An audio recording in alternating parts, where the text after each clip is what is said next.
Ella es Andrea. Y él es Pablo. Y juntos vamos encaminados en un nuevo episodio en el que estaremos hablando sobre... Las enfermedades terminales. Y es importante hablar de las enfermedades terminales porque, pues bueno, usualmente en nuestra fragilidad humana, creo que a veces nos dejamos llevar, ¿no? No solamente en enfermedades terminales, sino también en problemas muy graves de este tipo. Y es que en especial buscamos hablar de las enfermedades terminales porque, aunque seamos católicos, ya la palabra terminal lleva a la muerte y ya también lleva a un tabú, ¿no? Entonces a veces, por muy católico que seamos y por mucha formación que tengamos, siempre la fragilidad humana está ahí presente y, bueno, uno se siente mal porque sabe que ese ser querido o ese amigo va definitivamente a morir y entonces, bueno, un poco traer a colación el tema, porque al final nuestra Iglesia Católica en su vasta bibliografía pues nos da maneras, herramientas y sobre todo ese apoyo, ¿no? Ese apoyo fraterno para vivir estos momentos. Específicamente, ¿qué dice el Catecismo de la Iglesia Católica? El catecismo de la Iglesia Católica dice que la enfermedad y el sufrimiento se han contado siempre entre los problemas más graves que aquejan la vida humana. En la enfermedad, el hombre experimenta su impotencia, sus límites y su finitud. Toda enfermedad puede hacernos entrever la muerte. La enfermedad puede conducir a la angustia, al repliegue sobre sí mismo, a veces incluso a la desesperación y a la rebelión contra Dios. Puede también hacer que la persona sea más madura, ayudarla a discernir en su vida lo que no es esencial para volver a lo que realmente lo es. Con mucha frecuencia la enfermedad empuja a una búsqueda de Dios, un retorno a Él. Y bueno, si te pones a analizar, sucede como nos explica la Iglesia Católica. En muchas ocasiones, cuando nos enfrentamos a la muerte o cuando nos enfrentamos ya casi a la muerte de algún ser querido, es cuando sentimos esas contradicciones en nuestro interior, porque a veces decimos, verdad, esa persona era muy buena, esa persona es muy buena, porque a ella, porque no a gente que hace daño, sino ella que siempre está dispuesta para todo, bueno, en fin. Entonces yo creo que ahí va un poco lo que es el tema de la rebelión contra Dios, ¿no? Porque al fin y al cabo una enfermedad terminal puede hacer que una persona o bien se acerque o se aleje definitivamente contra Dios. Sobre todo, sí. Me pongo en el caso, por ejemplo, en Maracaibo, donde nosotros somos, existen muchas fundaciones y hay una fundación en específico con la que yo he colaborado junto con mi mamá, en la que, bueno, los niños con cáncer, que a veces uno dice, wow, ¿por qué niños tan pequeños tienen que sufrir? ¿O por qué personas tan pequeñas tienen que sufrir desde tan niños? Abriendo gente muy malvada en el mundo que los ves ahí haciendo destrozos. Y bueno, al fin y al cabo yo creo que no es preguntarnos por qué, sino un para qué. Porque detrás de toda enfermedad o detrás de todo momento de angustia siempre hay un aprendizaje. Y ya queda de uno el ver si quiere aprender realmente de para qué suceden las cosas o simplemente quedarnos en el por qué y en esta rebelión contra Dios. Y también es cierto que el apoyo de Dios en estos momentos de angustia y de incertidumbre es fundamental para que el humano, para que la persona se sienta más reconfortada y bueno, dentro de lo malo entender un poco por qué suceden las cosas. Sí, al final también yo creo que caminar seriamente en la fe implica tener un mayor consuelo en estos momentos. Yo creo que las personas que por cualquier situación, bien sea una enfermedad terminal o no, atraviesa un momento difícil y no está bien soportado en la fe, creo que es una persona que sufre 10 veces más. Sí. Porque al final eso también te debilita, ¿no? Si uno cree que en base a mis fuerzas humanas voy a poderlo todo, creo que ahí comienza el ser humano como a cojear, ¿no? Porque al final no está completo. Creo que es lo que tú dices, de que al final en estos momentos de duda, de sufrimiento, de dolor también, buscar ese para qué a la luz del discernimiento y a la luz de Dios. Que al final, pues, aunque al principio no entendamos las cosas, años siguientes o meses siguientes sí se entenderán. Porque igual el Señor nos dice que ni siquiera un cabello de la cabeza de nosotros se cae a menos que tenga su permiso, ¿no? Y yo creo que esto es lo curioso. Y yo creo que también, creo que lo comentamos en el episodio de la muerte, ¿no? Que yo entiendo porque uno ha perdido seres queridos, bueno, en mi caso desde muy pequeña. Y yo creo que nosotros como fieles creyentes debemos intentar, bueno, debemos como que acercarnos a que la muerte es algo que nos va a ocurrir a todos y que al fin y al cabo la muerte no queda ahí, sino que el alma llega a Dios y se supone que es un lugar donde vamos, no habrá sufrimiento, bueno, todo lo que ya sabemos sobre el cielo. Entonces yo creo que quizás no tanto el ponerse tan triste por la pérdida de alguna persona, porque si es verdad que más nunca lo vas a ver, etcétera, pero sino estar alegres porque esa persona está bueno, va al encuentro sí. con Dios, que es donde todos queremos ir, ¿no? Al fin y al cabo la meta es el cielo. Y si nos prometen que el cielo es lo más hermoso del mundo, pues no deberíamos estar tristes. Sí, al final, bueno, hay muchos santos como Santa Faustina que, bueno, ella murió de tuberculosis, o sea, la pasó mal teniendo esa enfermedad terminal. Y tenemos ejemplos como el de ella, que al final, en este momento, y durante toda su vida, pero especialmente en el momento de la enfermedad, ella demuestra entregarse totalmente a Dios a través de la confianza y entregar también estos sufrimientos por los pecadores, por sus hermanos de comunidad. Entonces, este momento de prueba, si vamos caminando en serio en la fe, también lo podemos ver dentro de todo lo negativo como un hermoso caminar a través del cual, bueno, si ya el Señor permite que me suceda este sufrimiento, que ya entenderé para qué es, pues bueno, ya lo vivo dentro de lo que pueda, con alegría y esperanza, como un buen católico, y además de eso, pues lo entrego por los pecadores del mundo, por, qué sé yo, mis papás, por mis hermanos, lo que sea, o sea, cada quien como en su realidad, ¿no? Pero al final, pues quién sabe, transcurrir uno mismo una enfermedad terminal o acompañar a un ser querido o a un amigo en esto, pues puede abrir un gran camino para redescubrir ese rostro de Dios misericordioso, aún en el sufrimiento, aún en la desesperanza y aún en el dolor. Porque al final el que sufrió más, la persona que más ha sufrido en el mundo ha sido Jesucristo, porque vivió una muerte terrible, de las peores creo que están documentadas en el mundo, si es que no es la peor, que es la crucifixión. Bueno, y ahora, volviendo un poco otra vez hacia las enfermedades terminales, yo creo que tampoco hay que desilusionarnos en ese sentido, ¿no? Porque si bien es cierto, hay muchos santos que interceden, gracias a Dios, ante Dios, y que quisimos traer a colación el caso que llevó a Carlo Acutis a ser beato. Entonces yo creo que entre los graves problemas que enfrentamos siempre va a haber como que una lucecita, ¿no? Sí, Siempre claro. va a haber esa esperanza y siempre va a haber esa fe que, bueno, si Dios quiere y es su voluntad, pues ocurrirá un milagro. Claro. Y bueno, como estaba comentando, quisimos traer a colación el relato del milagro que hizo que Carlo Acutis fuera un beato. Sí, el relato es bonito y sintetizándolo, el niño que vivió esta intercesión de Carlos era un niño que no dejaba de vomitar. Era una enfermedad rarísima.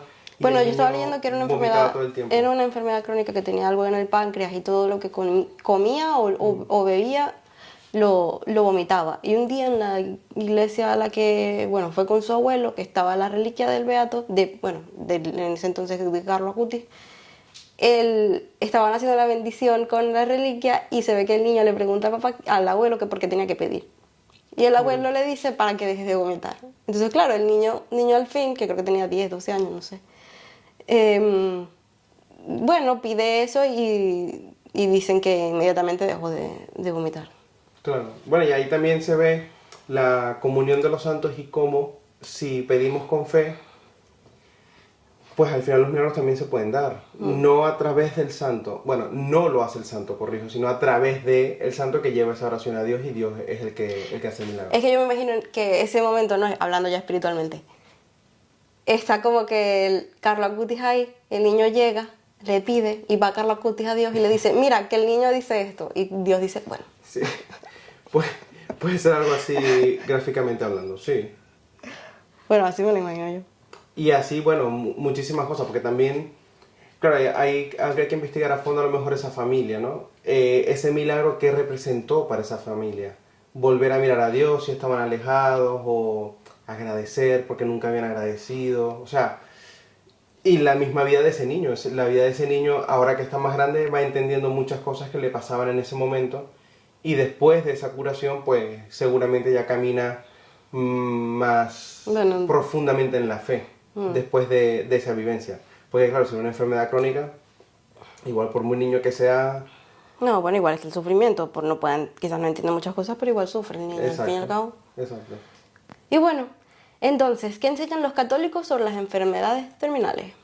Bueno, yo la enseñanza que me llevo de todos estos procesos es como cualquier otro proceso de sufrimiento, porque al final van de la mano, bien sea una enfermedad terminal o no. Y es unir nuestra vida a Cristo y pues bueno, vivir la esperanza, porque al final como católicos aún en el sufrimiento estamos llamados a ser alegres, a ser, a seguir adelante con esa esperanza, porque si estamos atravesando eso es por algo que el Señor en algún momento nos va a enseñar y nos va a ayudar a entender. Y de la mano con esto también tenemos un precioso sacramento que la Iglesia Católica nos da, que es la unción de los enfermos. La unción de los enfermos creo que es un sacramento hermoso que, pues bueno, al final, a través de los santos óleos, pues, y de la comunión, ese enfermo que está en esa cama, en ese hospital o en esa clínica, pues recibe esa fuerza de Cristo, ¿no? También hay muchísimos testimonios de personas que después de recibir este sacramento, pues están más tranquilas porque ya saben que se avecina la muerte, pero el alma está como más serena, ¿no? Como más sosegada. Y bueno, también tenemos un hermoso recurso que nos dejó Santa Faustina, que es la coronilla de la Divina Misericordia. Jesús le dice a ella que si ella reza la coronilla al lado de una persona que está agonizando, él mismo vendrá a buscar a esa persona. Entonces, al final, pues bueno, el Señor, aunque permite este sufrimiento, también nos va dando herramientas y atajos, digamos, para sentirlo a Él en su presencia y sentir su compañía. Exacto. Y ya, pues bueno, luego se entenderá lo que habrá que entenderse. Bueno, y también existe como una especie de, o bueno, existe una gracia especial del sacramento de la unción de los enfermos y tiene algunos efectos, como la unión del enfermo a la pasión de Cristo para su bien y para toda la iglesia. Por eso también dicen que el Vía Crucis también ayuda en este tránsito. El consuelo, la paz y el ánimo para soportar cristianamente los sufrimientos de la enfermedad o de la vejez. El perdón de los pecados, si el enfermo no ha podido obtenerlo por el sacramento de la penitencia. Sí, porque aquí cuando una persona ya está muy mal y viene el sacerdote y le hace la unción de los enfermos, creo que igual, aunque no pueda hablar, se le perdonan los pecados, ¿no? Sí, el sacerdote hace la absolución, porque claro, si la persona ya está muy viejita, a lo mejor no puede hablar, o si es una enfermedad muy grave no puede hablar, o incluso, dependiendo de ese cuadro médico, claro, a lo mejor la persona ni siquiera se acuerda. O se entubada y demás, ajá. Exacto, pero ya ahí entra la infinita misericordia de Dios. Ya Dios sabe que hay en ese corazón. Si ese corazón, a lo mejor al percibir la presencia de ese sacerdote, se arrepiente realmente, ya ahí el que sabe lo que sucede es el Señor. Entonces, el restablecimiento de la salud corporal, si conviene a la salud espiritual, y la preparación para el paso de la vida eterna, Exacto. Que era lo que decíamos anteriormente. ¿Sabes esos dos puntos son los que más me llaman la atención. Sí, te iba a decir, una vez que cuando mi abuela estaba mal, en la UCI, al lado había una señora también que ya estaba muy mal, y nosotros llevamos a un sacerdote para que le aplicara la unción de los enfermos a mi abuela. Y mi mamá le pregunta al sacerdote si podía aplicar la unción de los enfermos a la señora que estaba al lado. Pero claro, es un tema delicado porque no sabemos qué religión era la señora. La cosa es que el sacerdote procede y le aplica la unción de los enfermos a la señora. Y la señora se murió creo que al día siguiente. O sea, lo que quiero decir es que eso que hablábamos, ¿no? Que es la preparación para el paso de la vida eterna. Claro. Yo lo veo como que la señora estaba, no sé, como si estuviese esperando algo para ya poder descansar en paz. Sí, puede ser. Lo veo así. Y también la unción de los enfermos no solamente se aplica no solamente se imparte a personas que ya están en un estado de gravedad, que con seguridad, a menos que venga un milagro, va a morir. También se puede impartir a enfermos que no estén en un estado crítico en un hospital. O sea, estando en casa, pues si la persona tiene una enfermedad o está muy avanzada, pues también la puede recibir. ¿Por qué digo esto? Porque a veces cuando sucede algo en la familia y la familia, pues bueno, no está caminando bien en la fe, pues decirle a alguien de la familia, mira, ¿qué tal si llamamos a un sacerdote que le imparta la unción? Ya eso es, que estás llamando a la muerte, que no, ¿para qué? Si él no se va a morir, si hay que tener la esperanza. No, al final esto es un sacramento que ayuda. igual que... Que la comunión, igual que el bautismo. Exactamente, son herramientas que ayudan a esa alma pues a seguir adelante. Y entonces, vamos a encontrar ahora un poco los desafíos espirituales de las enfermedades terminales, ¿no? En primer lugar, pues la enfermedad indudablemente nos puede conducir a la angustia, a la ansiedad, a un momento de desesperanza, aislarnos a nosotros mismos también. Y también estas enfermedades nos pueden ayudar a descubrir la fragilidad de nuestra condición y descubrir la fuerza que viene de Dios, que es parte de lo que hablábamos un poco al inicio, ¿no? Sí, eso, es que la vida se va. Efímera, se va muy rápido. Entonces, claro, ahí es cuando tú te das cuenta de que al fin y al cabo el fin del hombre es la muerte, ¿no? Sí. El hombre está hecho para morir. Y ahí te das... Bueno, el hombre está hecho para la vida. Bueno, exacto, sí, pero bueno, al final te vas a morir. Pero indudablemente vamos a morir, Exacto. Y bueno, hay lo que decía al inicio, ¿no? Que ahí es cuando llega esta especie de confusión en la persona interna, que ya depende si te quedas ahí o avanzas y puedes ver y puedes hacerte una persona un poco más madura. Te puede ayudar a discernir entre lo que está bien, lo que está mal. Eso ya no para la persona enferma, sino para algún familiar. Y lo que es importante en tu vida. Exacto, para dar prioridades a cosas que realmente son importantes y... Por un ejemplo no católico, tenemos el cuento de A Christmas Carol, de Charles Dickens, donde Scrooge, este cuento, bueno, si no lo han... seguramente lo habrán visto, pero si no lo pueden buscar por Disney o qué sé yo. Scrooge es una persona avara que lo que quiere es recaudar dinero y ni siquiera lo compartía con su familia, con nadie. Y cuando se ve al borde de la muerte, entonces, bueno, ya la historia va metiendo varias cosas por ahí, pero él comienza a ver que pues el dinero no lo es todo, que ha debido ser una mejor persona, entonces comienza como a ver esa vida en retrospectiva, ¿no?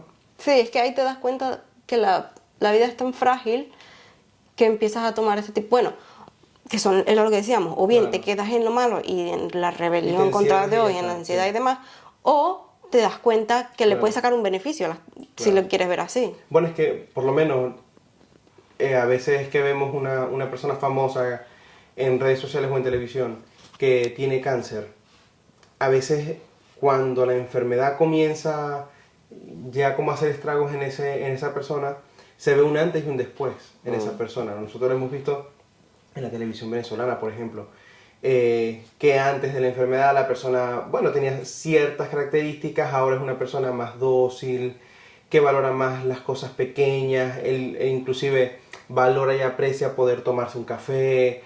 O sea, esas cosas que para nosotros son normales porque estamos sanos y vamos una cosa tras otra, pues a veces la enfermedad te da la pausa y te dice, hey, lo importante no es esto, lo importante es lo esencial, lo pequeño, lo cotidiano, el día a día, que también es una manera de santificarse y alcanzar la santidad. Bueno, la Iglesia también dice que una enfermedad terminal en alguna persona es también un momento de esperanza, ¿no? Sobre la enfermedad y la muerte. Afirma que en estos momentos difíciles puede ser una oportunidad para crecer en la fe y la esperanza, y que la muerte no es solo el final de la vida, sino un paso hacia la vida nueva con Dios. Es que te iba a decir, a veces la enfermedad terminal, por muy dura que esta pueda ser físicamente, si esa persona me parece que la aprovecha, ese proceso que está viviendo, creo que es un hermoso momento para redescubrir la fe y para prepararse a la muerte. O sea, ya sabiendo que todos sabemos que vamos a morir en algún momento, pero estando sobre ese proceso, tienes más de cerca. Buscando una compañía espiritual como un sacerdote que te ayude, pues, bueno, a comprender todo lo que está sucediendo, creo que sería una hermosa bendición, pues, prepararte a ese día, ¿no? Y entonces estar en gracia, buscar reparar cualquier daño que hayamos hecho, y creo que, pues, también dentro del dolor es una bendición. Y claro, es una esperanza. Entonces, la pregunta sería, ¿cómo podemos encontrar esperanza en medio de la enfermedad? Claro. Y volvemos con el que la Iglesia nos da ciertas herramientas para encontrar esperanza, como por ejemplo a través de la oración, de la fe, la confianza en Dios, a través de nuestros familiares y amigos, porque exacto, porque son un apoyo, y muy importante a través de los sacramentos, que aquí era donde hablábamos sobre el tema de la unción de los enfermos y sobre todo la Eucaristía, que sí es verdad que brinda mucho consuelo, bien sea para el alma de una persona que tenga alguna enfermedad o para el alma de una persona que pues no tenga. Claro. No la padezca. Y en el día a día también es importante estar conscientes que por mucho que estemos sanos hoy, al final vamos a llegar a la muerte, y por eso es importantísimo intentar tener una vida en gracia, frecuentar la confesión, por mucho que nos avergüence, por mucho que digamos que no sentimos nada o que nos sirve de mucho en ese momento que bueno, que estamos viviendo, o que seamos el clásico que dice yo me confieso con Dios y no con un sacerdote. Al final el Señor nos ha dicho a través del diario de Santa Faustina que el sacerdote no es más que un escaparate. Entonces, buscar la confesión, estando sanos, es una buena manera de prepararse. Y buscar la confesión, ya teniendo una enfermedad, pues aún mejor, porque sabes que viene como más pronto ese momento, ¿no? Exacto, si yo te pregunto a ti, ¿cómo podernos prepararnos para la muerte? Bien sea para tu muerte o para la muerte de algún familiar, sin duda a través de la confesión. Exacto, totalmente. Bueno, y también revisar cómo está esa alma en cuanto a los sacramentos, ¿no? Porque a lo mejor ha venido esa enfermedad o ese momento de dolor y esa persona, pues, a lo mejor ni siquiera está bautizada, o a lo mejor no ha hecho la primera comunión. Entonces, claro, buscar ese consuelo en los sacramentos que nos brinda la Iglesia Católica, pues no estaría mal. Es una buena compañía espiritual y que es inmaterial. Exacto. Y bueno, la confesión y obviamente la Eucaristía. Yo pienso que, claro, si tú al final... Sí, los sacramentos. Exacto, con la Eucaristía también te ayuda a no pecar, porque claro, bueno, todos los días se peca.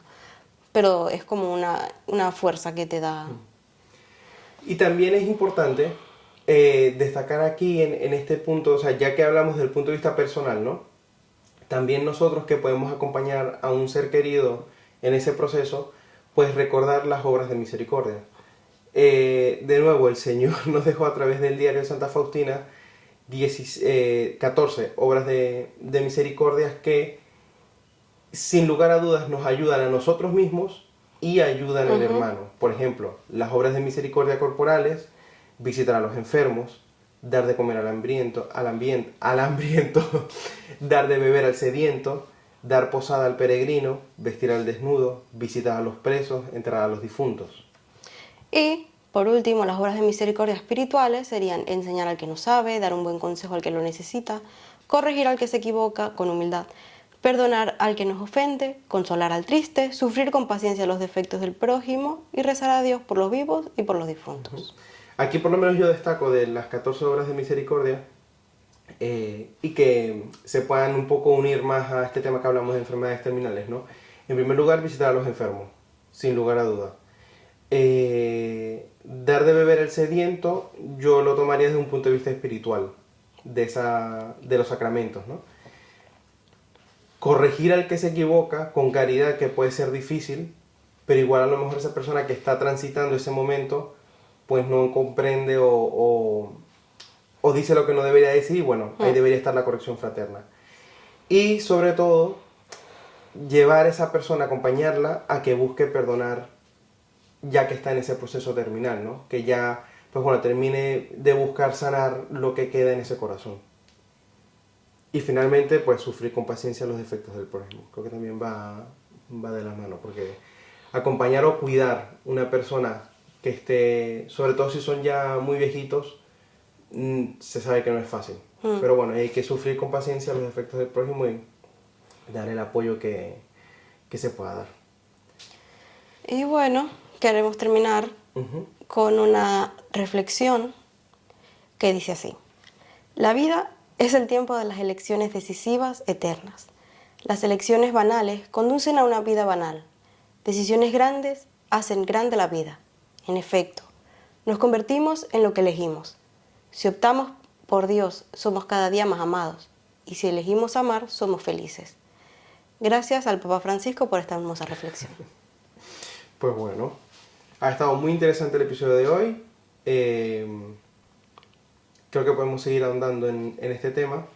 Y al final, bueno, aquellos que hayan pasado este momento o estén acompañando en este momento a alguien con alguna enfermedad terminal, pues los leemos en los comentarios también cómo han vivido y qué sugerencias nos dan, ¿no? Para también, cuando se presente esto en nuestras vidas, pues seguir adelante.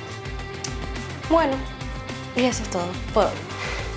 Nos vemos en el próximo capítulo.